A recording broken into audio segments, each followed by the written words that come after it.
Welcome to Wild Side, your wild true crime podcast.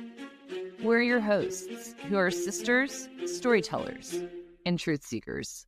I'm Bailey, a therapist who is fascinated by all weird and dark human behaviors. And I'm Chelsea, an educator here to unearth the facts behind the cases. We cover true crime because some cases are just too dark to forget, and others are too wild to ignore. We're so glad you're here, so buckle up and enjoy the ride. Hey, Wildsiders, it's Wednesday. Welcome back for part 2. Part 2. Yeah, and so we realized that the first part was maybe a little bit shorter, but this part will probably be a little bit longer just because of the stuff we have to cover. And also, as a side note, Chelsea and I have been considering shortening the episodes just by a little bit to make them 40, 45 minutes as opposed to an hour. I think because most people don't commute an hour. Usually it's 30 minutes, and so it's probably better length. But I don't know. Yeah. Why don't you guys send us an email or let us know? Wildside Podcast, that's Wildside with a C, podcast@gmail.com, and just let us know. And that's also a great place to give us recommendations or feedback or anything like that. Yeah, absolutely. And I mean, we're on social media. You can find us there and send us a DM or whatever. But yeah, just let us know. I'm finding that the shorter podcasts work better for me in my state of life, in my stage. So that's kind of what Bailey and I were talking about and what inspired us. So we'd like to hear how busy you are and if you want to have a little bit shorter podcasts. Yeah. All right, you guys. Well, we are going to dive into part 2. And so before we really get this rolling, let's just do kind of a recap and where we left off. So part 1 began as a grim discovery behind that apartment building in Winnipeg, and it was remains found in a dumpster, and the remains were identified as 24-year-old Rebecca Comtois. And that is when investigators really started to put the pieces together that she was not the only missing woman who had recently disappeared from the same city, same area of the same city. And so detectives started tracing evidence back to an apartment building on Killarney. And that's when one resident's name really started to appear over and over again. And that was none other than Jeremy Skibicki. So by the end of part 1, investigators had obtained a search warrant for his apartment. And the investigation began to make it clear that this likely wasn't a single homicide, but starting to point in the direction of a serial killer. By the time investigators finished searching Jeremy Skibicki's apartment, the investigation had taken a dramatic turn. Evidence collected inside the unit, combined with surveillance footage and timelines connected to Rebecca Comtois' disappearance, had begun to paint a clear picture of what happened in the days before her remains were unfortunately discovered behind the apartment building. Detectives now believed they had enough evidence to move forward. Just 2 days after the discovery of Rebecca Comtois' remains, investigators made a move that would change the direction of this case. On May 18th, 2022, 35-year-old Jeremy Skibicki was arrested. At that moment, he was formally charged with the murder of Rebecca Comtois. For the public, the name Jeremy Skibicki meant almost nothing. He was not a prominent figure in the community. His name had never appeared in major headlines, and to most people in Winnipeg, he seemed like someone who had lived largely under the radar, just another resident moving quietly through everyday life in the city. But as investigators and journalists began digging into his past, a far darker and disturbing picture started to emerge. And in hindsight, it would raise a disturbing question. Had the warning signs been there all along? Jeremy Skibicki was born in Winnipeg and adopted as a child. He grew up in the city and eventually attended Argyle Alternative High School, so a school designed for students who struggled in the more kind of traditional academic settings. He wasn't known as the loudest person in the room or the most popular. Instead, he was the quiet, socially awkward dude. But he had kind of this unpredictable side to him. He was someone who could seem super calm and collected one moment and really angry the next. At one point during his high school, there was an incident at a party that people would later remember very differently.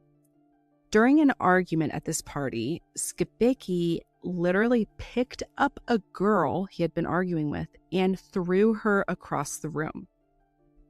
It was wild, it was shocking, but in the moment, it was just kind of brushed off. It was another dramatic scene at a teenage party and just some dude losing his temper. You know, he's immature, he's kind of angry, whatever. And unfortunately, that happens a lot. When there are early warning signs, people tend to just minimize or dismiss them, I think, like in generally, and especially back in the days. The warning signs don't always make people look like monsters, but just things that people could explain away, right? But years later, when investigators began reconstructing Jeremy Skibicki's life, those moments now no longer looked just like dismissive teenage drama.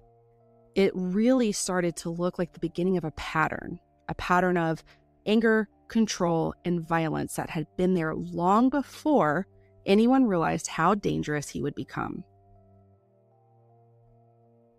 Bailey and I talk about this sometimes, but our mom is the type who, anytime we would tell her something like this, she would be that one person who was like, oh, I don't have a good feeling about this. This person might have blah, blah, blah. And we were always like, Mom, it's literally not a big deal. They're a nice guy, or they got angry.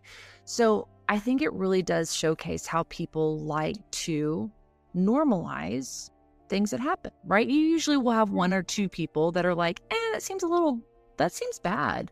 But I think for the most part, people are just like, it's not a big deal. What's the worst that's going to happen? He's not going to kill people. Gah. Right.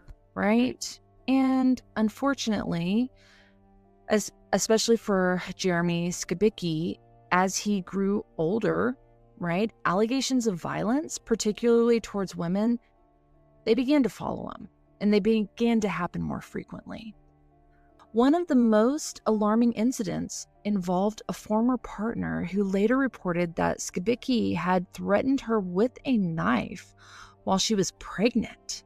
According to the accounts from people familiar with the case and details that later surfaced in court documents, the relationship had been marked by coercion and control. The woman alleged that Skibicki manipulated her into taking pills she did not want to take and sexually assaulting her. The accusations painted, again, this really deep and disturbing picture of domination, intimidation, and escalating abuse, which is it's a pretty horrifying trio. Yet despite the severity of those allegations, the criminal justice system never fully intervened in a way that permanently removed him from society. Charges were eventually dropped, protection orders were requested and contested, and like many cases involving intimate partner violence, the situation became tangled in the complicated realities of evidence, testimony, and the legal thresholds required for prosecution. Yeah.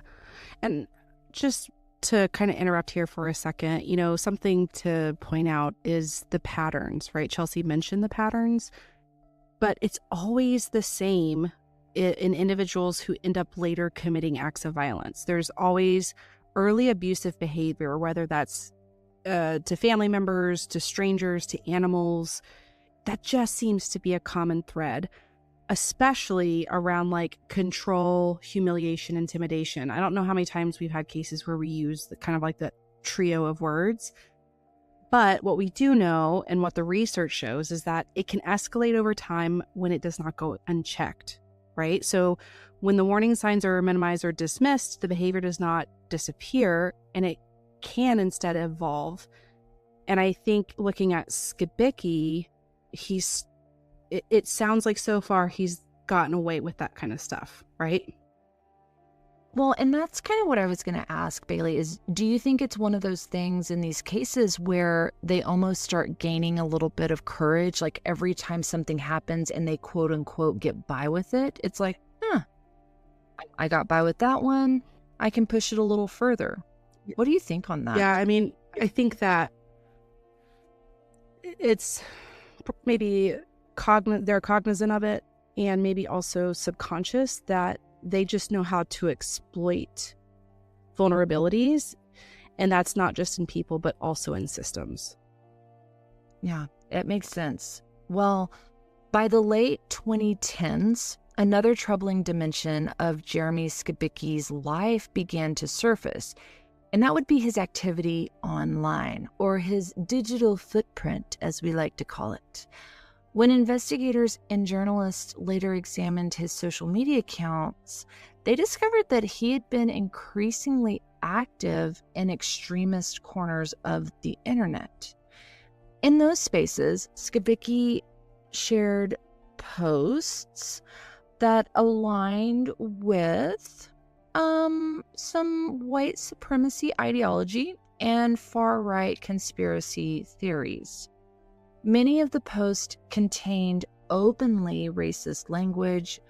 Some specifically targeted Indigenous people, which is in itself disturbing, and others expressed misogynistic views about women, which that is always, I have such a hard time with social media, right? Because it does kind of give you that power to say what you want to say without a lot of the repercussions, because you can find those corners, right? Where you can do these things, quote unquote, freely, if you will. For investigators working a case involving murdered Indigenous women, those posts raised deeply disturbing questions about whether ideology may have influenced his actions. Online radicalization can create environments where violent beliefs become not only normalized, but they can be encouraged and also reinforced. Within those echo chambers, hateful ideas are not challenged, right? They are validated. And for individuals already struggling with anger or resentment, those communities can intensify the attitudes that make violence easier to justify. It's almost kind of like a gang, Bailey, like it's like an online gang. You find your people, they support you, and they also encourage you. And it's a scary place to be. Yeah, I have a lot of thoughts about all that, but I really don't want to go down like a side rabbit hole, right?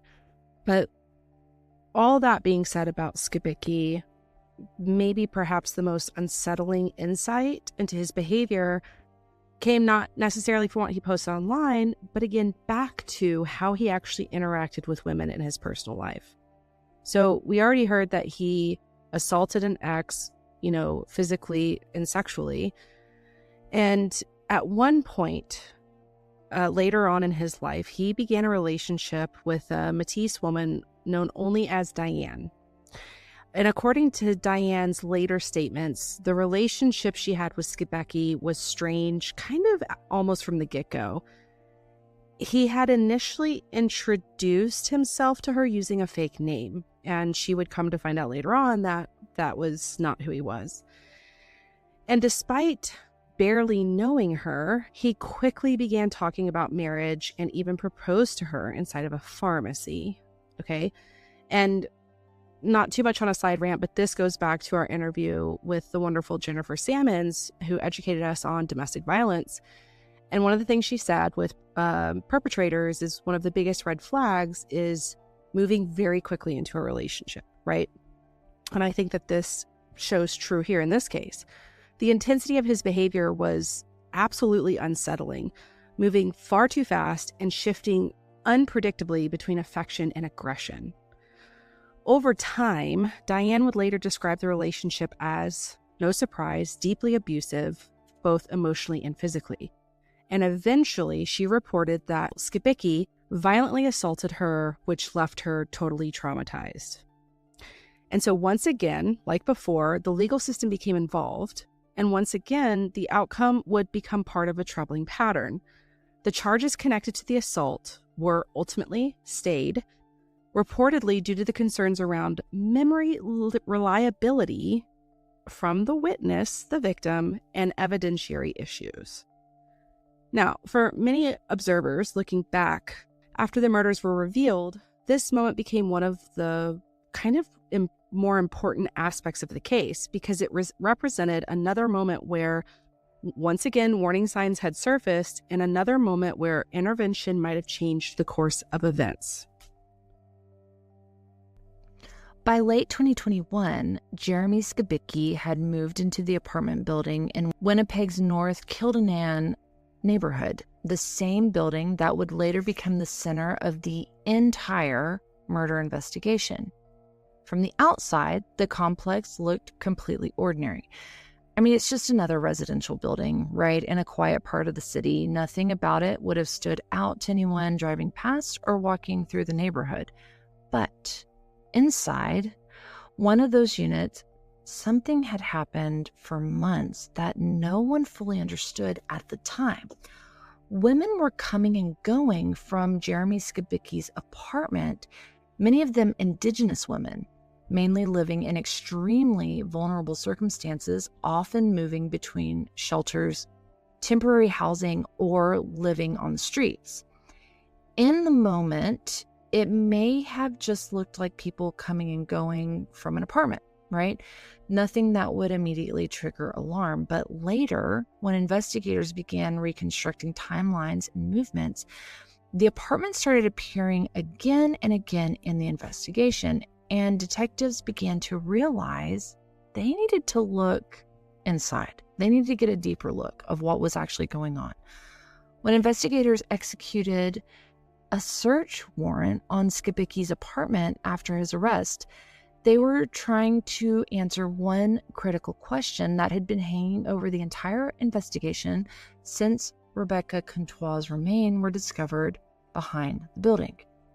Where did the murders actually take place? And I don't know, is it fortunate? Is it unfortunate? Either way, these cases are always so sticky. They got their answer through a combination of forensic evidence that was recovered inside the apartment, digital evidence taken from Skibicki's electronic devices, and surveillance footage. Investigators now understood what had happened. The blood and other forensic material collected from inside Jeremy Skibicki's apartment indicated that violent assaults had indeed taken place there. And more than that, Skibicki's apartment itself was confirmed to be the crime scene. This is where the murders had in fact happened. But what investigators discovered next made the case maybe even a little bit more dark and difficult. In surveillance videos collected during the investigation, detectives saw Jeremy Skibicki repeatedly carrying garbage bags from the apartment to the dumpsters behind his apartment building in the days following the women's disappearances. And this only meant one thing. After the murders, Skibicki attempted to dispose of the bodies in a way that would prevent them from ever being discovered. First, he dismembered his victims inside of the apartment after strangling them to death. Then, he placed their body parts into garbage bags and nonchalantly carried the dismembered body parts out of the building and threw them into the dumpsters behind the apartment complex, the same dumpsters where Rebecca Contois' partial torso had been discovered. Then, whether by clever planning or sheer coincidence, the city's garbage collection system simply picked up the garbage that was filled with dismembered remains and then dumped it into Winnipeg's landfill system. Massive sites where thousands and thousands of tons of waste are deposited every single day. By the time investigators understood what had happened, much of the evidence had already been carried away by the city's garbage. And it was a devastating realization because it meant that some of the victims, even though there was forensic evidence saying that they were in his apartment, they were no longer there, and they were likely somewhere in the landfills outside Winnipeg. For the families of the missing women, the idea that their loved ones might be buried somewhere inside a landfill was unbearable, because somewhere in those mountains of trash might be the only chance they had to bring them home. By the time investigators had reconstructed what had happened inside Jeremy Skibicki's apartment, the picture was already horrifying. Multiple missing women had been connected to him. Evidence from the apartment suggested violent assaults and murder. Surveillance footage, again, showed him carrying garbage bags to the dumpsters behind the building in the days following the women's disappearances. But there were still critical pieces of the story missing. Investigators needed confirmation.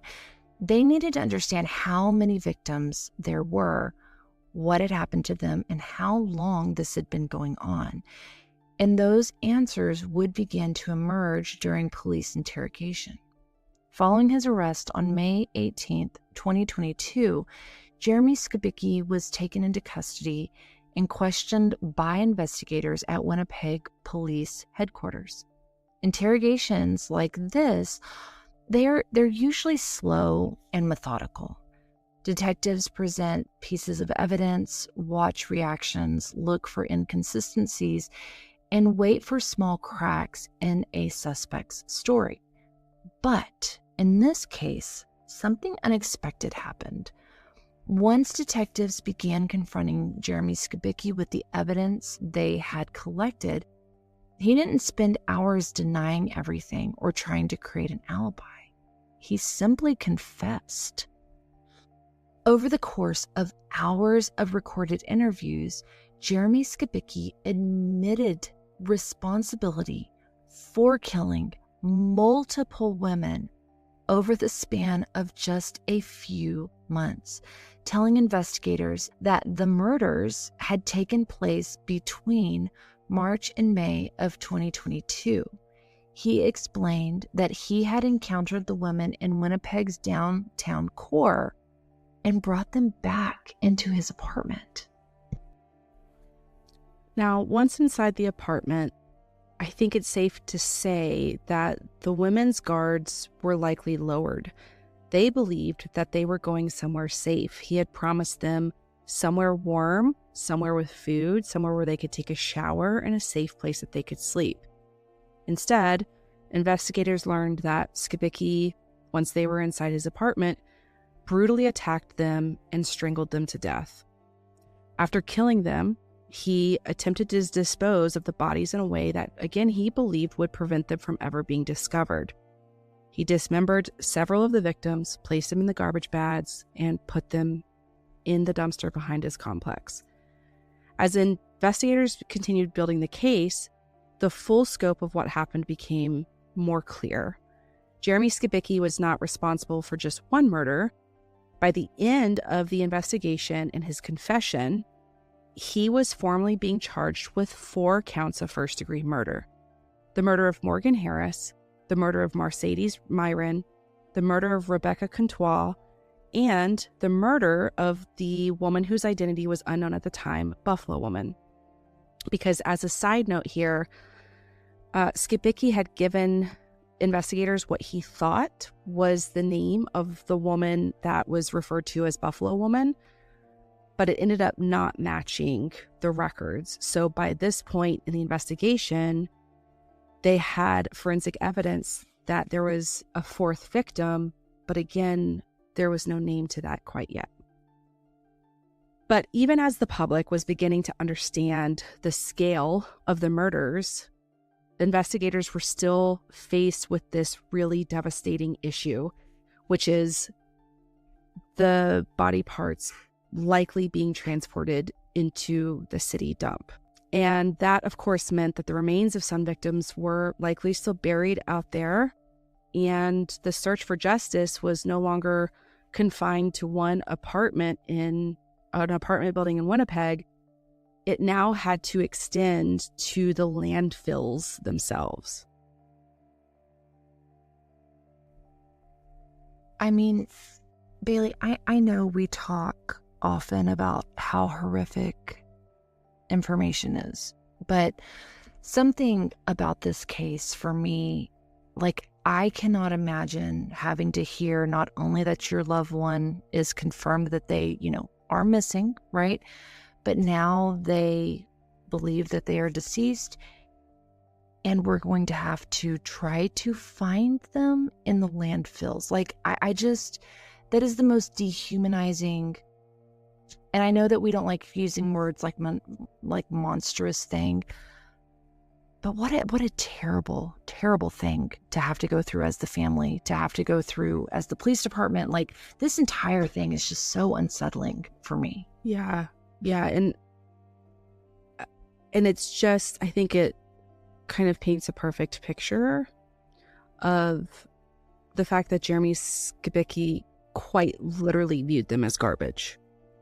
Right. I just, and like you've heard of other cases where these serial killers will just dump women, but they're left in open spaces. Like, the fact that he went to such an extent to dismember them, and they are now buried beneath layers of trash. Right. It is just horrifying. And that's really, that is the reality, right? The landfills are among the most difficult environments imaginable for search operations. Like, waste is obviously constantly being moved. And Winnipeg is a big area. There's a lot of trash. There's a lot of things going on. Heavy machinery, it's operating throughout the sites, and the hazardous material that are present. I mean, can you imagine, Bailey, finding human remains in a landfill can require sifting through enormous volumes of garbage. Yeah, I mean, and I'm really not trying to make light of the situation, but if I absently drop a fork in my garbage can when I'm scraping off the food on my plate, it sometimes takes me forever to find that fork.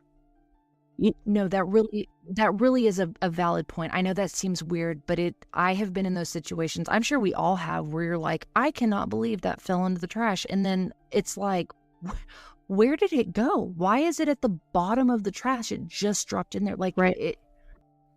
That's such a good point. I had not really thought about that. Well, now, obviously, for the families of Morgan Harris and Mercedes Myron, the possibility that their daughters and mothers were buried somewhere inside those mountains of waste was absolutely unbearable.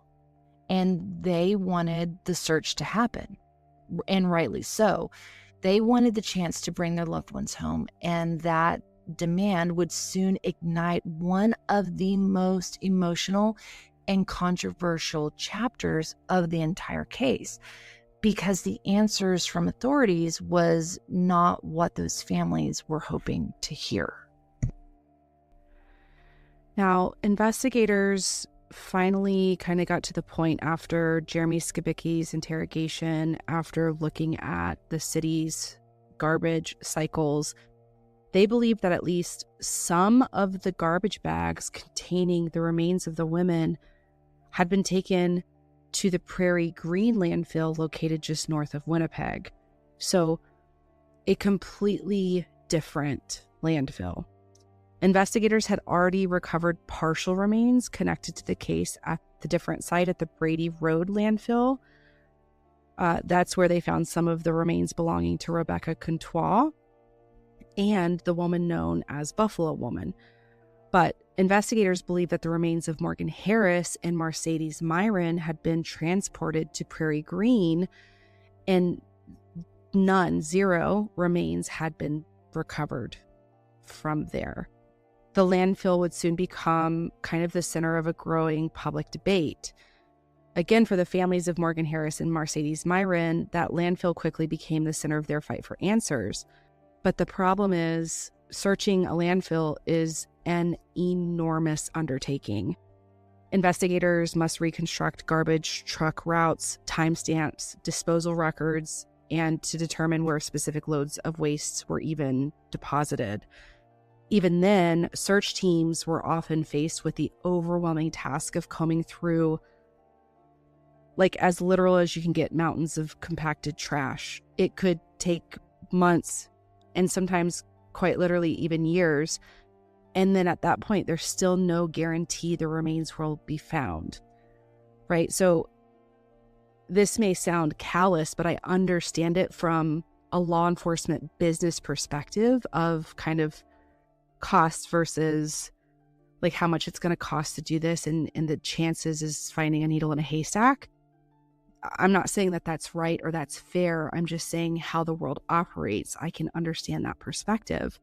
But naturally, the families, they don't care. And I wouldn't care, right? If it were my loved ones, right? We didn't care. I wouldn't care if it was difficult. It still needed to happen. The families pushed and pushed and pushed for the landfills to be searched.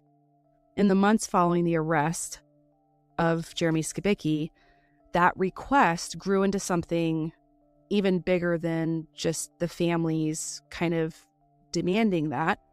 Families of the victims started speaking publicly about their grief and the determination to recover their loved ones' remains.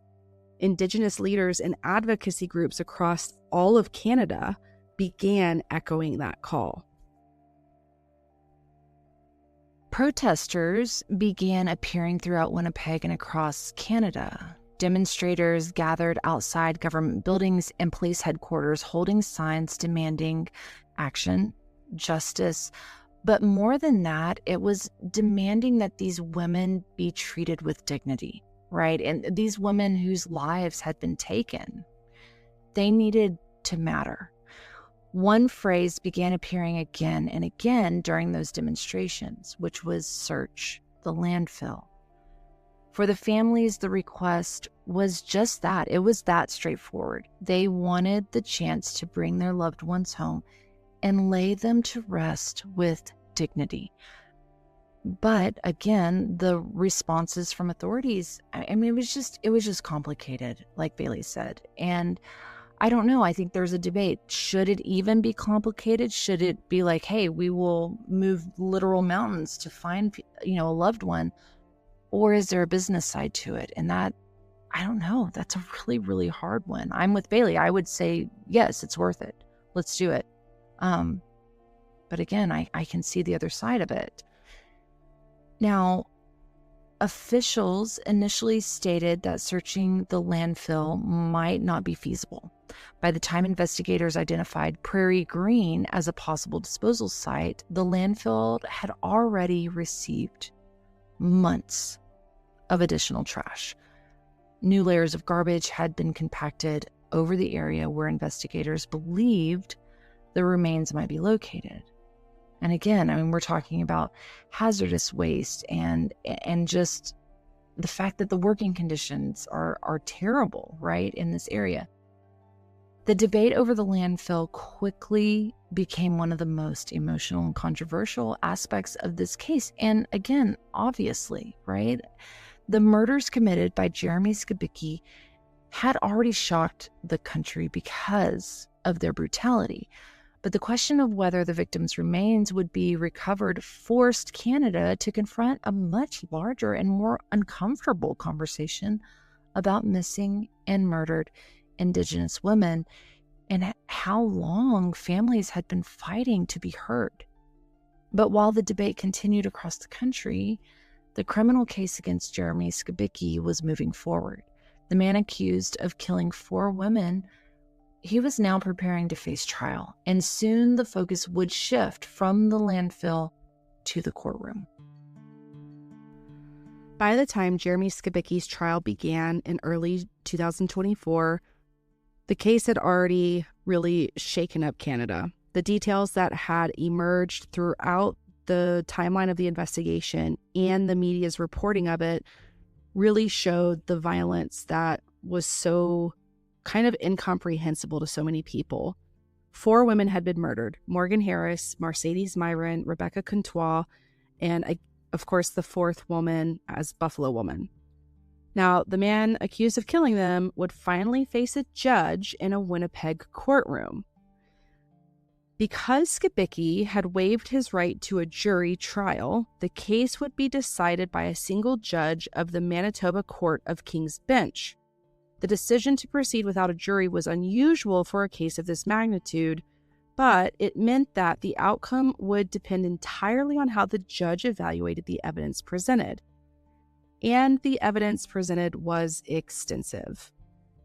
We have talked about it up until this point, but we know investigators spent months reconstructing what had happened inside that apartment. The surveillance footage, the digital records, the witness statements, forensic evidence, along with Skibicki's own confession to police, was all presented in court. Investigators also introduced messages recovered from social media and messaging platforms clearly showing Skibicki's racist and violent views towards Indigenous people and women. Some of those messages included dehumanizing language about Indigenous women and statements that prosecutors argued showed motive and intent. Because what they were saying was those messages show that the killings were not random acts of violence, that this was intentional, that he was deliberately targeting vulnerable Indigenous women. During the trial, prosecutors carefully laid out the timeline investigators had built. They walked the court through the sequence of disappearances and the evidence connecting each victim to Jeremy Skibicki's apartment. Rebecca Contois had been the first victim whose remains were discovered. Surveillance footage showed her entering Skibicki's apartment building in May 2022 and never leaving. Shortly after, parts of her dismembered body were found in the dumpster near the apartment complex, which again ultimately led to the investigation of Jeremy Skibicki. Morgan Harris and Mercedes Myron had both been seen alive in Winnipeg's downtown area before investigators believed they encountered Skibicki.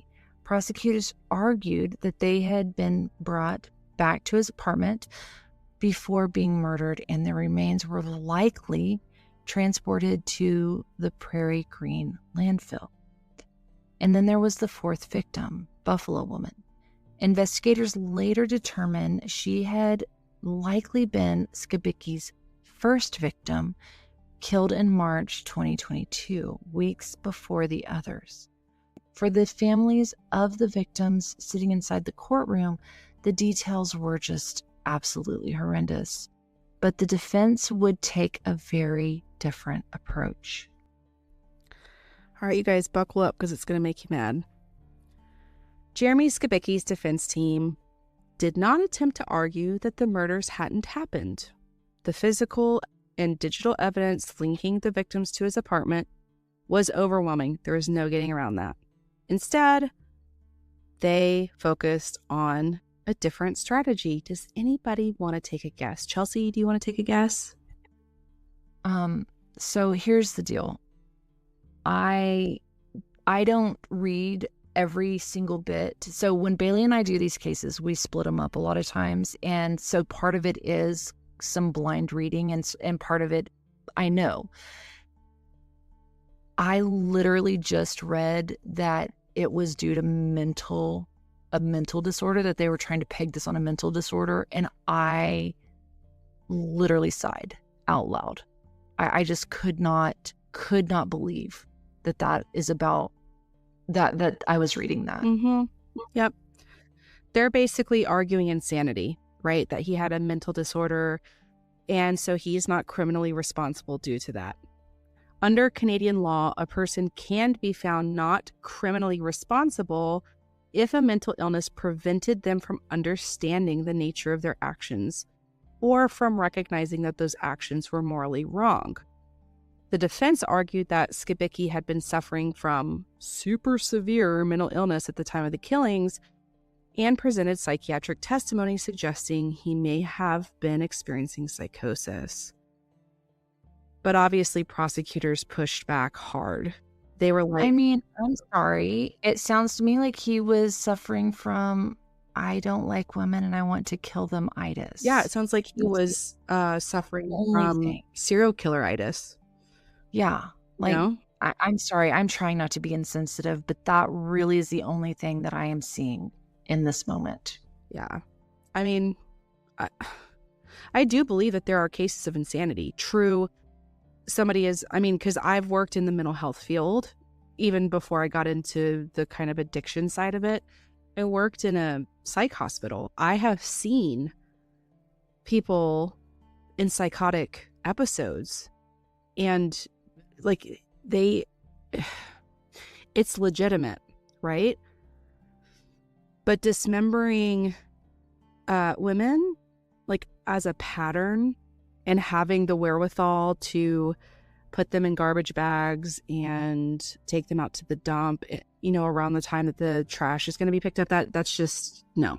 Sorry, but... Yeah, and being the president of the I Hate Indigenous Women Facebook page, obviously I'm joking, but yeah, being involved in those types of platforms, I'm sorry, that seems like it's premeditated. You know what you're doing, and you know what you're targeting. And the prosecutors argued just that. They were like, no, the murders show clearly that there's evidence of planning, concealment, and awareness. Skibicki had taken the steps to hide the bodies, dispose of the remains in the garbage, and communicate about the crimes on private online conversations. Those behaviors, again, prosecutors were like, shows that he knew exactly what he was doing all along, and he knew it was wrong.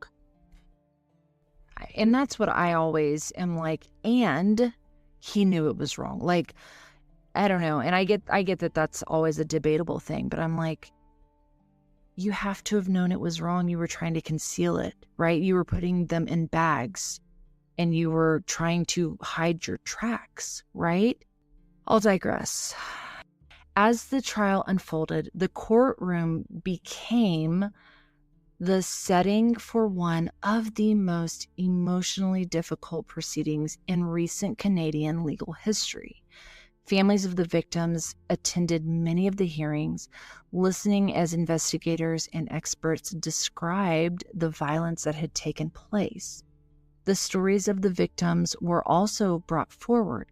Morgan Harris was remembered as a loving mother and grandmother who maintained close relationships with her children and family. Mercedes Myron was described as someone with a vibrant personality who had struggled at times, but was deeply loved by the people in her life. Rebecca Contois was remembered by family members as someone who cared deeply about those around her. And even though Buffalo Woman's identity had not been known for much of the investigation, Indigenous leaders and community members insisted her life be honored and remembered. Because while the trial was focused on Jeremy Skibicki, the real story, and the story that we should always remember, is and was and should always be about the women whose lives had been taken. And again, the question now facing the judge was simple. Was Jeremy Skibicki a mentally ill man who could not understand his crimes? Or without, any reasonable doubt, was he a calculated serial killer who had targeted vulnerable women and believed he could get away with it? Soon, the court would deliver its answer. On July 11th, 2024, the Manitoba Court of King's Bench delivered its decision. Justice Glenn Joyal rejected the defense's argument that Jeremy Skibicki was not criminally responsible due to a mental disorder. In a detailed ruling, the judge concluded that Skibicki absolutely understood both the nature of his actions and the fact that they were morally wrong. The court found Jeremy Skibicki guilty of 4 counts of first-degree murder. It was one of the most significant serial killer convictions to date in Canada, especially considering the victimology. The ruling meant that Skibicki would receive an automatic life sentence in prison with no possibility of parole for 25 years. In Canada, those sentences are served concurrently, meaning he will spend the rest of his life behind bars. But even as the verdict was announced, the courtroom was filled with mixed emotions. For the families of the victims, there was some sense of justice in hearing the word guilty. The man responsible for their daughters' deaths had been held accountable, yet the verdict simply did not bring back the women and loved ones they had lost. And for some families, the pain was compounded by the fact that the remains of 2 of the victims still had not been recovered. Justice in cases like this is always imperfect. Outside of the courtroom, reactions spread quickly. Indigenous leaders, activists, and community members responded not only to the verdict itself, but also to the broader issues that the case had exposed. The murders had once again highlighted the ongoing crisis of missing and murdered Indigenous women and girls in Canada, an absolute crisis that advocates say has been ignored far too long. For many people, the Skibicki case represented a horrifying example of systematic failure. 4 women who had disappeared before the pattern was recognized. 4 Indigenous women were the victims, and even after the killer was identified, families were still having to fight to recover the remains of their loved ones. But the trial had delivered its legal verdict. It had done its job. That's what trials do. It also forced the country to confront deeper questions about everything we've talked about: vulnerability, racism, and the way society often overlooks the most marginalized victims. Even now, the story does not feel finished. The remains of Morgan Harris and Mercedes Myron are still believed to be somewhere in the Prairie Green landfill. Their families continue to fight and push for search efforts that could bring them home. Across Winnipeg, memorials and community gatherings continue to honor the victims and keep their names alive.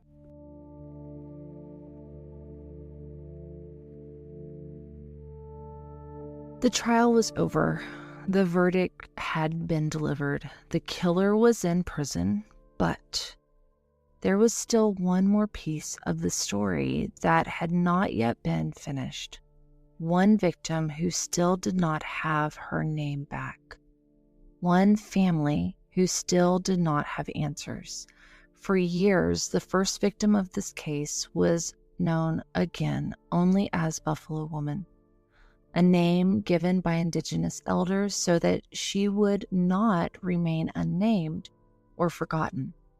Throughout the investigation and trial, her identity remained unknown. She had been the first victim, killed months before the others, and for a long time, no one even knew her name. But in March of 2025, approximately 8 months after Jeremy Skibicki's trial and sentencing, investigators were finally able to identify her through DNA testing. And her name was Ashley Christine Shingoose. She was a daughter, a member of St. Teresa Point First Nation, and she was loved deeply by her family and community. In the end, this case was never really about Jeremy Skibicki. It was about these 4 women whose lives were taken, 4 families who were left searching for answers, and a country forced to confront uncomfortable truths about who is protected, who is ignored, and whose stories ultimately get told. Morgan Harris, Mercedes Myron, Rebecca Contois, Ashley Shingoose. Those are your names. We remember. 4 women who should still be here. 4 women who mattered. And 4 stories that should never be forgotten. And that, you guys, is the really awful case of the Winnipeg serial killer. He sucks. He really sucks. Yeah. I don't know. It's so interesting. Bailey and I have covered, I feel like we've covered a handful of cases. I'm thinking the catfish case, about the guy that was literally living in his basement with his grandparents and had met up online with the girl in Alaska and convinced her to kill her friend, right? Yeah. In that case, the people in the community had given a similar, hindsight being 2020, where they're like, yeah, I mean, he was really, really weird. And everybody felt very, very uncomfortable around him. But, I mean, he's just a weird dude. What else? And I don't know. I just don't think that Bailey and I will ever stop talking about this idea of trust your gut. Like if something feels off, and I get it, it doesn't always feel off. Like some people you're like, oh my gosh, I literally had no idea. I knew this guy and I had no idea. But I feel like there are some people, and they do see situations and they do see sides of people. I think it's enough to at least explore, How often do you get angry? Have you ever thought about your anger? Why did you act this way? Why do you think it's okay to throw a female at a party? I don't know. Does it make a difference? Would it change things? I don't know, but I would like to think that it would at least maybe start to shift somebody or something. Yeah. This case is so complicated from like a sociological and psychological perspective. And again, y'all know my brain is just kind of weird. But the thing that keeps popping into my brain is our interview with Dr. Daryl Davis, who he helped derobe KKK members as a Black man. And I remember whenever he was telling us the story in our interview, how he said that he grew up as a UN baby. So he grew up outside of the US. And so racism was absolutely not on the same scale and the same style. That's not the right word, but the same style as it was in the States. And all of that makes me think in my brain, like, is the inherent racism, social injustice of Indigenous peoples, did that mold Skibicki? Does that make sense? Like the social atmosphere of the views of Indigenous peoples, would he have had the hatred for them if he lived somewhere outside, like in a country that didn't have the same biases towards the population? Does that make sense what I'm saying? Yeah, it absolutely does. And I feel like, a lot of times the U.S., and maybe this is a very ignorant statement, but I feel like sometimes the U.S., I think of the U.S. as being inherently racist, right? Like, it's a big part of our history is what happened in the story and the journey of African Americans in our country. And I really just think that that's kind of something that the U.S. deals with. Like that's an ugliness, and that's something that we have in our past. And I think sometimes I forget that there is racism, right, in other countries, but it doesn't look the same, meaning it might not target the same group of people that the U.S. obviously does. Yeah. So yes, it does make... What's that? And to the same level. So like when I lived overseas and I traveled to tons of different countries, you see racism and you hear racism all the time. That's what Americans, I love you guys, but those of y'all who've never traveled outside the U.S., sometimes y'all really piss me off because they're like, oh, America's so bad. Blah, blah. If you've never lived outside of your home country and you don't have a general, like a better global perspective, you should just bite your tongue. And sorry, I know not to get like too far on a tangent, but this all circles back to before World War II. Like you did have racism and stuff, but there's a lot more as far as like Germany is concerned. Um, like you would think with like the extermination of the Jews and the Holocaust and all of that. But we have to remember that Europe has been around for so long and the United States has not. So we're still in our infancy of Yes. dealing with racism and different cultures and taking over land and letting go of land and all that stuff. But all of that to say, I'm sorry, guys. I think I totally just went off on a totally different tangent, but all that to say, it sucks and I hate it. And Jeremy Skibicki might have been his own type of horrible human, but perhaps being raised in possibly an environment that also bred hatred into Indigenous people and women could be a huge contributing factor to why he did what he did. Yes. And I absolutely believe that. And that's what I had said last week on why I'm so I hate saying thankful, right? I'm never thankful that we cover cases, but then I am thankful because we do need to talk about these things. This is an issue, and specifically with Indigenous people, I really, really feel that a lot of, I don't know if it's media's responsibility. I don't know whose responsibility it is, but I feel like we're falling short of giving the attention that is needed to the issues that happen within the Indigenous population, right? Like at disproportionate levels. Yeah. So I think it is something that needs to be talked about. I'm glad that we are bringing this up, and I hope that we have a chance to do an interview or cover another case in the future. Yeah, for sure. For sure. And I think the media is evil. I hate the media. People who are like, oh, the media. I mean, I think at one point maybe the media reported neutrally, but I think the media controls everything. Yeah. I think it has for a while, No, I know. I'm not saying currently. I'm just saying since the inception of all of it, and I think I'm having an existential crisis right now with this case, and it's just really bothering me and it's making me flustered. And I think point blank, Indigenous women and people would get more attention if the media simply made it that way.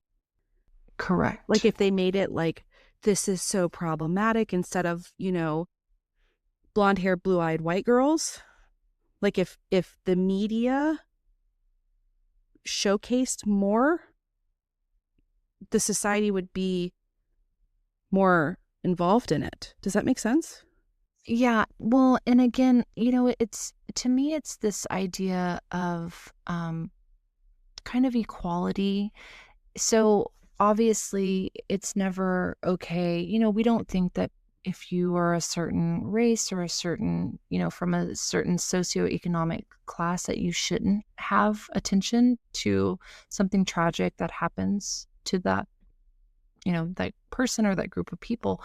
But again, balance this out a bit. Like we really need to have some equal coverage of people from all, right, from all backgrounds, from all socioeconomic statuses. And that's, I think, really a big part of this fight and this struggle is we aren't seeing enough because it's out there, right? It's not that we have to invent it. We're not inventing these cases. We're not inventing this crime, but it needs to be seen and it needs to be heard. Yeah. Right. Well, and I can only speak for us. There are lots of cases that I want to cover. And then when I go to find reporting or details or data on it, I can't find anything. Nothing that would make our length of episodes. So that's usually what makes the cut is there enough reporting that we can actually have enough data to put in there to cover a full hour? And there are a lot of cases where I'm like, oh, I really want to bring attention to this, but there's nothing on it. There's nothing reported on it. Oh, I know. I was going through the other day and just kind of looking at some of our newer cases, right? Meaning like they had happened over the last couple of years or, 5 years, seeing if there were any updates with cases. And that in itself is hard. Like it's hard to get any updates, like what is going on with, our guy, what was it? Rashad Jamal, Mm-hmm. and trying to see if there were any updates in that case or any more movement with the, what was the universe of cosmic design or something like that. Yeah. But yeah, it's hard to get, it's hard to get information. So Yeah. anywho, But you guys should look it up. Y'all should look up the statistics and the data behind MMIW. I mean, it's a lot. But I hope that at least covering this, we can bring some sort of awareness to it. Again, there's going to be resources in the show notes. And as always, you guys, thanks for hanging out with us through this crazy and wild ride. and we'll catch you on the wild side. Bye, guys. Later, Gators.